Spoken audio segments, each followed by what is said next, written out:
Hello students, इस video में हम लोग क्यूबॉइड यानी कि घनाभ के बारे में बात करेंगे। ये वीडियो इंग्लिश और हिंदी दोनों मीडियम के बच्चों के लिए है। तो स्टार्ट करते हैं। क्या लिखा है? It has 6 rectangular faces, 12 edges and 8 vertices. ठीक है, ये जो हमारा क्यूबॉइड होता है ना, इसके 6 रेक्टेंगुलर फेस होते हैं, यानी आयताकार। रेक्टेंगल को हिंदी में आयत बोलते हैं।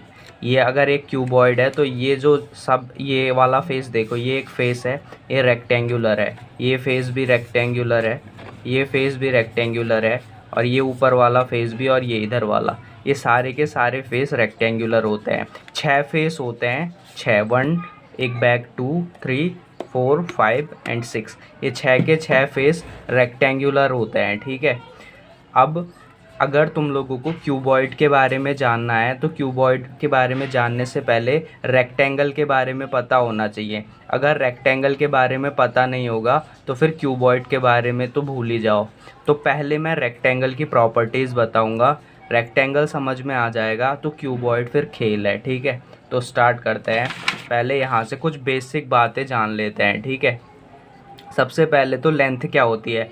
लेंथ यानी हिंदी में इसको लंबाई बोलते हैं, और स्मॉल एल से डिनोट करते हैं। लंबाई जो सबसे बड़ी होगी ना उस क्यूबॉइड में, वो उसकी लेंथ होगी। ठीक है, सबसे बड़ी होती है लेंथ। जैसे ये एक क्यूबॉइड है तो इसमें 3 डायमेंशनें होंगी। ये अगर मैं वर्टेक्स ले लूँ तो यहाँ से 3 डायमेंशन है, ये देखो, ये और ये 3 डायमेंशनें आती हुई दिखाई देंगी, क्योंकि ये 3D फिगर है। 3D में 3 डायमेंशन होंगी, 2D में 2 डायमेंशन होती हैं, लेंथ और ब्रेड्थ। ठीक है, तो लेंथ यानी लंबाई स्मॉल एल से डिनोट करेंगे। जो सबसे बड़ी होगी वो लेंथ होगी। चौड़ाई, चौड़ाई को इंग्लिश में विथ भी बोलते हैं और ब्रेथ भी बोलते हैं। ठीक है, विथ और ब्रेथ, तो इसे कई बार स्मॉल बी से और स्मॉल डब्ल्यू से डिनोट करते हैं। जो सबसे छोटी होती है वो आपकी चौड़ाई होती है, यानी विथ या ब्रेथ होती है। अब ऊंचाई की बात करते हैं। ऊंचाई यानी हाइट, इसको स्मॉल एच से डिनोट करते हैं, और जो टॉप से बॉटम में होती है वो हमेशा हाइट होती है। जो टॉप से बॉटम में होगी वो हमेशा हाइट होगी। जैसे ये देखो, ये एक क्यूबॉइड है। अब यहाँ टॉप से बॉटम ये है ना, ये टॉप से बॉटम है, टॉप और बॉटम, तो इसको हाइट कंसिडर करेंगे। ये जो सबसे बड़ी है ये हमारी लेंथ हो जाएगी, और ये जो है इसको ब्रेथ मान लेंगे। ठीक है, अब वो आपकी मर्जी है, आप इसको कैसे भी पकड़ो। अगर ऐसे पकड़ोगे तो फिर ये आपकी वो हाइट हो जाएगी, क्योंकि हाइट हमेशा टॉप से बॉटम में होगी। ये आपकी ब्रेथ हो जाएगी, और ये सबसे लंबी जो है ये लेंथ हो जाएगी। ठीक है, तो अभी आएंगे उस पर, फिलहाल देख लेते हैं कुछ बेसिक टर्मिनोलॉजीज। एरिया हमेशा लेंथ इंटू ब्रेथ के होता है, ये यूनिवर्सल ट्रूथ है। एरिया हमेशा लेंथ इंटू ब्रेथ के होगा।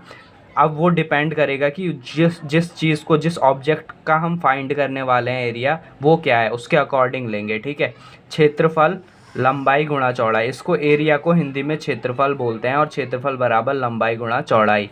एरिया इक्वल टू क्षेत्रफल, यानी एरिया को हिंदी में क्षेत्रफल बोला जाता है। अब एरिया क्या होता है? जैसे ये मैंने एक फिगर छोटा मोटा सा रेक्टेंगल बना दिया है। यहाँ पे ये अंदर वाला जो पोर्शन होगा ना, ये एरिया कहलाता है। मैंने लिखा है ना, एरो से दिखा रखा है, ये एरिया है। और ये जो बाहर की जो बाउंड्री होती है ना, ये जो बाउंड्री है, इसको पेरीमीटर और हिंदी में परिमाप बोलते हैं। ठीक है, तो अंदर वाला पोर्शन तो एरिया हो गया, और ये पेरीमीटर हो गया। अब इसमें मत समझ लेना कि इसका जो, जैसे अगर मैं इस बॉक्स को खोलूँ तो जो स्पेस होगा इसके अंदर, जैसे उस स्पेस में मैं कुछ भी भर सकता हूँ, तो वो वॉल्यूम कहलाता है 3D में। जैसे ये जो पेपर शीट ले रखी है ना, ये एक 2D है, ये 2 डायमेंशन है, इसमें हाइट नहीं है। ठीक है, तो ये एक तुम्हारा ये एरिया हुआ, ये जितना भी है ना, ये जिसमें मैंने लिख रखा है ये एरिया हुआ। ये जो बाउंड्री जा रही है ये तुम्हारा पेरीमीटर हुआ, यानी परिमाप। तो इसमें 3 चीज़ें होंगी। इसमें हाइट दे दी, जैसे अगर मैं इसको हाइट दे देता ये 3D बन जाता, तो हाइट देने के बाद इसमें एक स्पेस हो गया। अब अगर मैं इसके अंदर कुछ रखूं तो वो उसका वॉल्यूम कहलाता है। जितनी जगह वो घेरता है ना, जो स्पेस, वो वॉल्यूम होता है। अभी ये एरिया है, ये एरिया है, ये भी एरिया है, ये एरिया, ये एरिया, ये एरिया। अंदर वाली जो खाली जगह है वो एरिया नहीं है, वो वॉल्यूम है। ठीक है, तो ये एरिया हो गया। अब आगे, वॉल्यूम हमेशा वॉल्यूम को हिंदी में आयतन बोलते हैं। वॉल्यूम हमेशा length into breadth into height के होता है, ये भी यूनिवर्सल ट्रूथ है, किसी में भी length into breadth into height के होगा। अब वो डिपेंड करेगा कि उसकी लेंथ ब्रेथ या हाइट क्या दी गई है, उसके अकॉर्डिंग हम रखेंगे। आयतन बराबर लंबाई गुणा चौड़ाई गुणा ऊंचाई, ये बात ध्यान रखना, ये हिंदी मीडियम के बच्चों। वॉल्यूम इक्वल टू आयतन, यानी वॉल्यूम को हिंदी में आयतन बोलते हैं। अब आते हैं अपने रेक्टेंगल पर, कुछ बेसिक टर्मिनोलॉजीज मैंने तुम्हें बता दी। अब रेक्टेंगल को हिंदी में आयत बोलते हैं। रेक्टेंगल को ही हम क्वाड्रिलेटरल भी बोल सकते हैं, क्वाड्रिलेटरल, ठीक है। क्वाड्री का मतलब 4 होता है, ये आई तक मैंने लाइन खींच रखी है ना। क्वाड्री मतलब 4, यानी जिसकी 4 भुजाएं हो, लेटरल मतलब भुजा, तो जिसकी 4 भुजाएं हो, 4 साइडें हो, वो एक चतुर्भुज है। और क्वाड्रिलेटरल अगर मैं इतना पोर्शन देखूं तो देखो 1 2 3 4, सिर्फ ऊपर वाला, तो ये 4 साइडें दिख रही हैं तुम्हें, 1 2 3 4, तो ये क्या हो गया, ये क्वाड्रिलेटरल हो गया। और इसे ही हम रेक्टेंगल भी बोल सकते हैं, इसे ही हम पॉलीगन भी बोल सकते हैं। पॉलीगन का मतलब होता है बहुभुज, जिसकी एक से ज़्यादा भुजाएं हो वो बहुभुज होगा, ठीक है।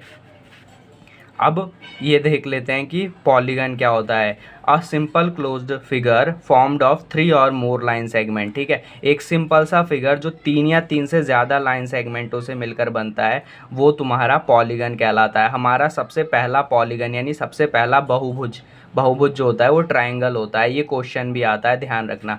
तो क्योंकि देखो ट्रायंगल कैसे बना होता है, कम से कम 3 लाइन सेगमेंटों से बना होता है। लाइन सेगमेंट क्या होती है, इसको हिंदी में रेखा खंड बोलते हैं। और दोनों तरफ से जो फिक्स हो ना, दोनों तरफ से जो फिक्स हो वो रेखा खंड, रेखा का टुकड़ा होता है, ठीक है। सेगमेंट मतलब होता है टुकड़ा, खंड, भाग, हिस्सा।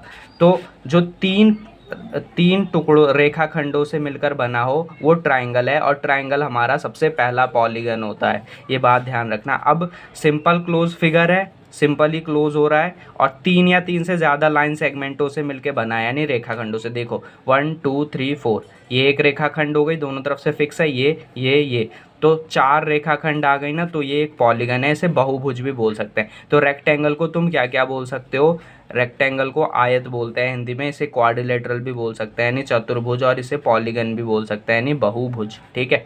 हमारा जो ये क्यूबॉइड है ये पॉलीगन नहीं होता, इसकी भले इसके फेसेस, तुम इसके जो 6 रेक्टेंगुलर फेसेस हैं उनको पॉलीगन बोल सकते हो। अब आते हैं, और ये रेखाखंड जो होती है, जो लाइन सेगमेंट होती है, दोनों तरफ से फिक्स होती है, from both side, fix from both sides. अब ये देखो ये एक रेक्टेंगल है, तो क्यूबॉइड को जानने से पहले रेक्टेंगल पता होना चाहिए। वीडियो थोड़ी लेंथी होगी, कोई बात नहीं। अब ये रेक्टेंगल है, रेक्टेंगल की प्रॉपर्टी क्या कहती है कि उसकी ये वाली साइड, आमने सामने की भुजाएं हमेशा बराबर होती हैं। अगर सपोज करो ये 2 सेंटीमीटर है, मान लो सपोज ये वाली 2 सेंटीमीटर है, तो ये भी 2 ही सेंटीमीटर होगी, ये इसकी प्रॉपर्टी है। अगर ये 1 सेंटीमीटर है तो ये भी 1 ही सेंटीमीटर होगी, ये रेक्टेंगल की प्रॉपर्टी होती है, ठीक है। रेक्टेंगल की प्रॉपर्टी क्या है कि इसकी अपोजिट साइड्स इक्वल होती हैं, अपोजिट साइड्स आइडेंटिकल होती हैं, इक्वल होती हैं। ये वाली साइड आपस में इक्वल है, ये वाली साइड इक्वल है। अब जैसे ये है, ये क्यूबॉइड है, इसमें ये ऊपर देखो, ऊपर वाला फिगर एक रेक्टेंगल दिख रहा है। मैंने पहले ही बता दिया है कि तुम्हें जो क्यूबॉइड है वो 6 रेक्टेंगुलर फेसेस से मिलके बना होता है। तो ये ऊपर क्या एक रेक्टेंगल नहीं बन रहा, ये तो इसकी ये वाली साइड और ये वाली साइड हमेशा इक्वल होगी, ये वाली साइड और ये वाली साइड हमेशा इक्वल होगी, ठीक है। तो ये प्रॉपर्टी थी। इसके अलावा थोड़ी और बातें जान लेते हैं। इसके जो चारों एंगल होंगे ना वो 90 डिग्री के होंगे, ये सारे एंगल 90 डिग्री के होते हैं, 90 99। तो टोटल सम कितना हो गया, 360 डिग्री हो गया, ठीक है। तो इसके चारों एंगल कितने डिग्री के होते हैं, 90 99 समकोण होते हैं, ठीक है। राइट एंगल होते हैं सारे के सारे। अब इतना तो तुम्हें इसके बारे में पता चल गया। ये अंदर वाली चीज़ ये एरिया कहलाएगी, ये बाहर वाली बाउंड्री जो हैं ये पेरीमीटर कहलाएगी। अगर तुम्हें इसका पेरीमीटर निकालना हो तो कैसे निकालोगे, 2 1 3 4 5 6, तो सम कर देते हैं बाउंड्री का, ये पेरीमीटर हो गया। अब इसका एरिया इक्वल टू हमेशा, ये ध्यान रखना। अब ये मेन है, यहाँ से कंसेप्ट चालू हुआ। इसका एरिया जो होता है रेक्टेंगल का हमेशा लेंथ इनटू ब्रेथ होता है। अगर ये जो सबसे बड़ी है इसको लेंथ मान लेते हैं, ये जो छोटी वाली है इसको ब्रेथ मान लेते हैं, ठीक है। तो हमेशा रेक्टेंगल का जो एरिया होगा वो लेंथ इनटू ब्रेथ के होगा, ये बात ध्यान रखनी है। रेक्टेंगल का एरिया किसके इक्वल होता है, लेंथ इनटू ब्रेथ के। अगर तुम्हें रेक्टेंगल का पेरीमीटर निकालना है ना तो कैसे निकालोगे, देखो L + B, बाउंड्रियों को ऐड कर देते हैं पेरीमीटर परिमाप में। ये वाला ये एल है तो ये भी एल होगा, ये बी है तो ये भी बी होगा। क्यों? क्योंकि इसकी अपोजिट साइड्स इक्वल होती हैं, ठीक है, आमने सामने की भुजाएं बराबर होती हैं। ये एल प्लस बी, ये वाला एल प्लस बी, ठीक है। पेरीमीटर परिमाप निकालना है तो सबको ऐड करा। अब ये एल है, ये एल है, 2l हो गए, ये बी है, ये बी हो गए, प्लस 2b हो गए, ठीक है। सेम वाले ही जुड़ते हैं, ध्यान रखना। अब ये इन दोनों में देखो, दो दोनों में है तो कॉमन आ गया, यानी बाहर निकाल लेते हैं दो को हम। दो को मैंने बाहर निकाल लिया तो कितना बचा, इधर से एल इधर से बी, तो ये इसका पेरीमीटर होता है रेक्टेंगल का, 2 ऑफ एल प्लस बी। तो ये रेक्टेंगल के बारे में तुम्हें पता चला। अब चलो हम क्यूबॉइड की तरफ बढ़ते हैं, क्यूबॉइड के बारे में डिस्कस करते हैं। इतना आई होप पता चल गया होगा। रेक्टेंगल पर आते हैं। अब रेक्टेंगल मतलब क्यूबॉइड के बारे में पता करते हैं। मैं एक फिगर बना लेता हूँ, ठीक है, हाथ से बना ले रहा हूँ तो थोड़ा गड़बड़ वगैरह हो सकती है क्योंकि ग्राफ पेपर मेरे पास नहीं है। ये क्यूबॉइड बना रहा हूँ मैं, ठीक है। ये वैसे मेरे पास बॉक्स भी है, कोई बात नहीं, मेरी ड्राइंग थोड़ी ख़राब है। ये मैंने एक क्यूबॉइड बनाया।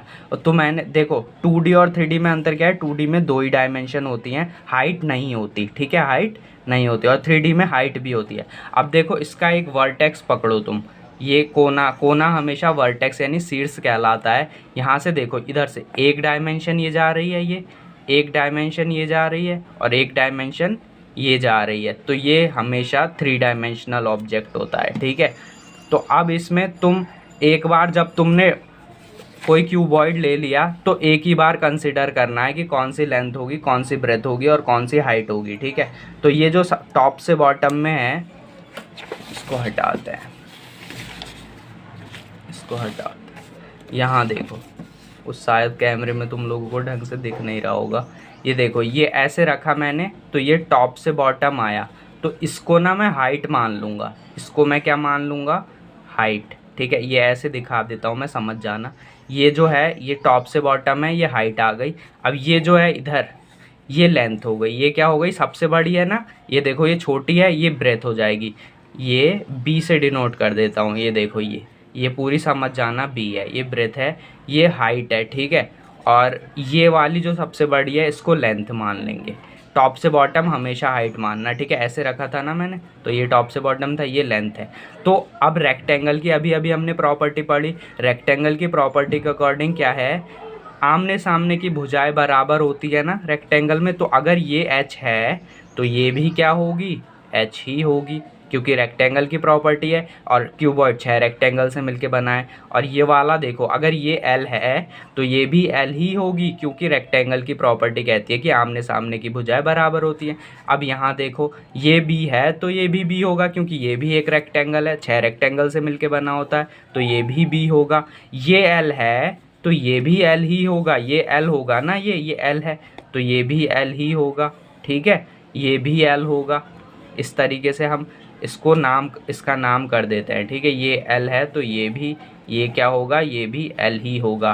अब आगे ये हाइट हो गई, ये ब्रेथ हो गई। अब ये ब्रेथ है तो ये वाली भी क्या होगी, इधर वाली, ये भी बी ही होगी, जाहिर सी बात है, ये भी बी होगी, आमने सामने की इक्वल होती है ना।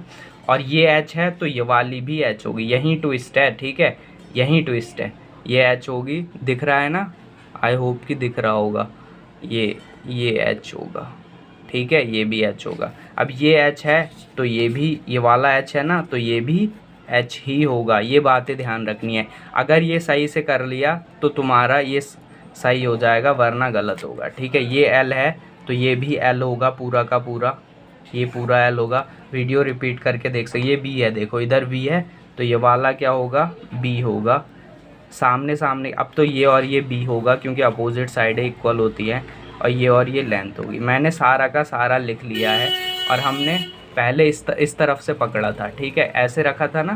तो अब देखो, अब इसको निकालने के लिए हैं फाइंड करना, तो देखो इसमें मैंने एज्यूम कर लिया था, ठीक है, ये हाइट हो गई थी, ये लेंथ हो गई थी। तो अब जैसे मैंने यहाँ पे बनाया है, ठीक है, यहाँ पे ये एक क्यूबॉइड बनाया है, तो इसकी हाइट क्या होगी, ये जो टॉप से बॉटम में आ रही है, जैसे यहाँ मैंने बनाई है, देखो दिख रहा है ना, आई होप कि दिख रहा होगा। तो ये टॉप से बॉटम हाइट, ये लेंथ है, ये जो है ये लेंथ, तो ये लेंथ होगी, इसको एल मान लिया। अब इसमें तुम्हें ब्रेथ मानने में ना कन्फ्यूज़न होगा थोड़ा सा। तो देखो ये जो जा रही है ये ब्रेथ है, ये इस वर्टेक्स से पकड़ना, ये इस वर्टेक्स से पकड़ो, देखो पकड़ा वर्टेक्स से, ये एक वर्टेक्स से 3 डायमेंशनें निकलेंगी, इस वर्टेक्स से 3 डायमेंशनें निकलेंगी, एक इधर और एक इधर। तो देखो इस वर्टेक्स को पकड़ा तो मान लिया कि ये एच है, इसको लेंथ मान लिया ये बड़ी वाली, यानी ये मान लो, ये पकड़ लो या ये पकड़ लो, कोई से भी पकड़ लो, एक ही बात है। तो ये एच हो गई, ये लेंथ हो गई, तो ये तो तीसरी डायमेंशन यहाँ से निकल रही है, ये ब्रेथ होगी, ये ब्रेथ होगी। अब यहाँ पे तुमको ना अगर मैं बार इधर जैसे इसमें मैंने लगाया है ये करूँगा तो कन्फ्यूज़ होगा, तो कन्फ्यूज़ मत होना, मैं बताता रहूँगा, ठीक है। तो अब इसका हमें सबसे पहले CSA निकालना है, यानी कर्व्ड सरफेस एरिया, CSA। और कर्व्ड सरफेस एरिया को कई बार TSA भी बोला, LSA भी बोला जाता है, लेटरल सरफेस एरिया। मैंने यहाँ लिखा है, देखो टोटल सरफेस एरिया होता है संपूर्ण पृष्ठीय क्षेत्रफल, लेटरल सरफेस एरिया या फिर कर्व्ड सरफेस एरिया वक्र पृष्ठीय क्षेत्रफल, हिंदी मीडियम के बच्चे इसको CSA यानी कर्व्ड सरफेस एरिया को वक्र पृष्ठीय क्षेत्रफल बोलते हैं, और लेटरल सरफेस एरिया, ये दोनों एक ही बात है, इसको पार्श्व पृष्ठीय क्षेत्रफल बोलेंगे हिंदी वाले बच्चे। तो ये LSA हो गया, तो बात एक ही है, ठीक है, समझ जाना अपने आप। तो कर्व्ड सरफेस एरिया कैसे निकालेंगे? कर्व्ड सरफेस एरिया कहता है कि टॉप और बॉटम का एरिया छोड़ दो, टॉप का छोड़ दो और बॉटम का एरिया छोड़ना है, बाकी सभी ले लेना है, ठीक है। मैंने यहाँ से कंसिडर किया था, तुम लोगों को पता होगा, तो जहाँ से कंसिडर किया था वहीं से लेना है, ठीक है। तो ये टॉप बॉटम का एरिया मैं छोड़ूंगा, बाकी सब चारों साइडों का, ये वाला, बैक वाला, ये वाला, ये लूँगा कर्व सरफेस एरिया में। तो कैसे निकालेंगे? अब देखो ये आगे एक रेक्टेंगल बन रहा है, ये क्या बन रहा है, एक रेक्टेंगल बन रहा है। तो रेक्टेंगल का एरिया कितना होता है? रेक्टेंगल का एरिया कितना होता है? लेंथ इंटू ब्रेथ होता है, तुम लोगों को पता होगा। तो यहाँ लेंथ की जगह तो L ही है और ब्रेथ की जगह पे क्या है? हाइट है। तो ये लेंथ इंटू हाइट हो गया इसका एरिया। अब जैसा ये वाला पोर्शन है वैसा ही सेम बैकवर्ड में होगा, सेम है, देखो सेम, जैसा ये है वैसा ये है। कर्व सरफेस एरिया की बात हो रही है, तो इसमें प्लस कर देंगे, इसको प्लस L इंटू एच, ये भी एरिया ही है ना, एरिया से बात चलिए, एरिया कर्व्ड सरफेस एरिया, ठीक है, प्लस। अब क्या प्लस करना है? देखो ये वाला सामने वाला हो गया और ये बैक वाला हो गया। अब इधर वाला और इधर वाला, ये और ये नहीं लेना है टॉप और बॉटम, तो इधर वाला देखो यहाँ ध्यान से, इधर क्या है, ये एक रेक्टेंगल बन रहा है, दिख रहा है, आई होप कि दिख रहा होगा यार, ठीक है, दिख रहा है ना। ये एक रेक्टेंगल बन रहा है, इसमें क्या दिया है रेक्टेंगल का एरिया, ध्यान से देखो, ये एक रेक्टेंगल बन रहा है B इंटू एच, इसमें क्या लेंगे? B into H. रेक्टेंगल का एरिया क्या होता है? लेंथ इंटू ब्रेथ, तो इसमें जो दिया है उसके अकॉर्डिंग रखेंगे, इसमें B है, ये H है, तो इसमें B इंटू एच हो जाएगा, B इंटू एच। और अगर यहाँ से देखना हो, यहाँ से कैसे देखोगे? देखो ये सामने जो एक, अगर सबको भूल जाओ, ये सामने वाला रेक्टेंगल देखो, सामने वाला रेक्टेंगल है, तो क्या हो जाएगा? लेंथ इंटू हाइट, जैसे यहाँ लिखा है, ठीक है, लेंथ इंटू हाइट। और अब ये इधर वाले भूल जाओ, ये वाला देखो, ये वाला, क्योंकि टॉप बॉटम का नहीं लेना, ये वाला देखोगे तो B इंटू एच हो जाएगा, B इंटू एच इसका एरिया, ठीक है। तो ये B इंटू एच इधर होगा, ये B इंटू एच इधर है, तो B इंटू एच इधर भी होगा, सेम ही होगा, B इंटू एच मैंने लिखा नहीं है, सेम ही होगा, ठीक है। तो B into H plus B into H. अब इसको कर लेंगे सॉल्व। अब ये L इंटू एच को मैं LH लिख सकता हूँ, प्लस इसको भी मैं LH लिख सकता हूँ, प्लस ये BH हो गया, प्लस ये भी BH हो गया, ठीक है। अब ये LH और ये LH, ये 2LH हो गया, प्लस ये BH ये 2BH हो गए। अब दोनों में से क्या कॉमन आ रहा है? जो सब में होता है ना उसे बाहर ले लेते हैं, उसको कॉमन बोलेंगे। देखो दोनों में 2 है, 2 बाहर ले लिया, दोनों में H है, H बाहर ले लिया, तो क्या बचा? L plus B। तो कई जगह पे ये शायद ऐसे भी लिखा होगा, या और 2HB प्लस L, तो बात एक ही है, ऑर्डर तो एडिशन में आगे पीछे हो सकता है। तो ये इसका CSA हो गया, CSA या LSA कह लो तुम, हिंदी वाले बच्चों का वक्र पृष्ठीय क्षेत्रफल आ गया। अब टोटल सरफेस एरिया की बात होगी, टोटल सरफेस एरिया यहीं पे कर देता हूँ, ठीक है। यहाँ पे जगह नहीं, यहाँ कर देता हूँ, थोड़ा लेंथी होगा। टी एस ए क्या होगा, ध्यान से देखना। वैसे तो मैं पूरी तरीके से भी निकलवा सकता हूँ। टी एस ए क्या होगा, देखो सी एस ए में ये टॉप बॉटम ऐड कर दो। सी एस ए तो तुमने निकाल लिया, सी एस ए में टॉप और बॉटम ऐड करना है, टॉप और बॉटम ऐड करना है, ठीक है। तो मैं ये लिख लेता हूँ, T S A equal C S A plus, अब यहाँ टॉप और बॉटम कर देते हैं। देखो यहाँ से पकड़ा था, अब इसको टॉप बॉटम करना है। टॉप का एरिया देखो, टॉप में जो रेक्टेंगल बन रहा है उसका एरिया क्या है, एल इंटू बी है, L into B plus L into B, और डाउन का भी सेम ही होगा, एल इंटू बी, ठीक है, प्लस एल इंटू पी। जब टोटल में मतलब कहता है कि सभी का निकाल लो, टोटल सरफेस एरिया मतलब सभी का निकालना होता है। तो ये एल इंटू बी, ये भी एल इंटू बी। अब कर्व सरफेस एरिया तुमने पहले से निकाल रखा है, कर्व सरफेस एरिया ये है तुम्हारा, ये मैं लिख देता हूँ दोबारा, ठीक है, 2LH प्लस 2BH। ये वाला नहीं लिखेंगे, ये लिख लेते हैं, ठीक है।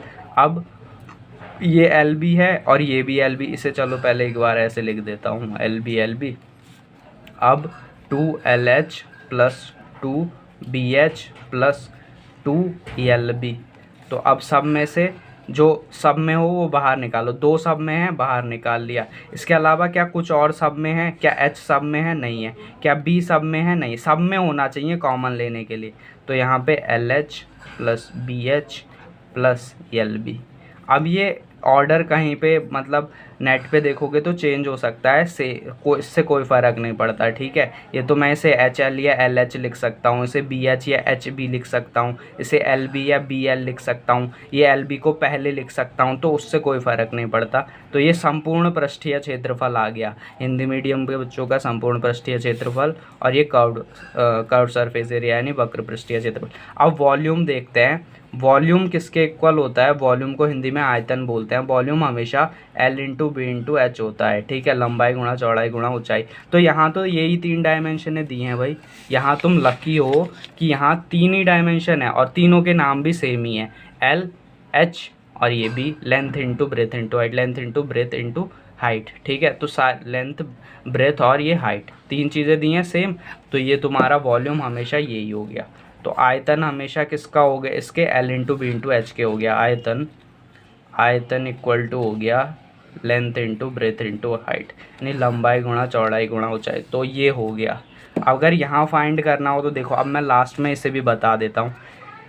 ये एक वर्टेक्स से पकड़ा था तुमने, ये हाइट थी, ये लेंथ थी और ये ब्रेथ हो गई, क्योंकि एक वर्टेक्स से 3 डायमेंशन निकलेंगे। कभी भी कन्फ्यूज़न हो तो यही करना, ठीक है। एक वर्टेक्स से 3 डायमेंशन है, इस एक वर्टेक्स से 3 डायमेंशन निकलती। ये हाइट हो गई टॉप से बॉटम, ये लेंथ है, ये लेंथ है और ये ब्रेथ है। ये क्या है, क्योंकि एक वर्टेक्स से तीन डायमेंशन निकलेंगे, ये ब्रेथ है। तो देखो अब अगर मैं रेक्टेंगल ये वाला देखूँ, ये वाला देखूँ, ये वाला, ये अगर रेक्टेंगल है तो ये ब्रेथ है, तो ये भी ब्रेथ होगी, अपोजिट साइड इक्वल।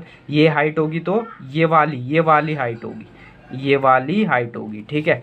अब ये ब्रेथ है तो ये नीचे वाला रेक्टेंगल देखो, नीचे वाला, ये ब्रेथ है तो ये भी ब्रेथ होगी। ये लंबाई है तो ये भी लंबाई होगी, ये वाली। ये नीचे एक रेक्टेंगल बन रहा है ना। अब इसी तरीके से देखो, ये वाला रेक्टेंगल देखो, पीछे वाला, ये एच है तो ये भी एच होगी, ठीक है। ये एच है तो ये भी एच होगी, और ये एच है, ये वाला देखो, ये एच है तो ये भी एच होगी, ये वाली। और ये ब्रेथ है तो ये एच भी हो गई, ये एच भी हो गई सेम। इसी तरीके से ये एल भी हो गई, ये एल बी, और ये वाली क्या हो गई, एच एल हो गई। तो ये सिंपल सा फंडा है निकालने का। ओके, मिलते हैं नेक्स्ट वीडियो में।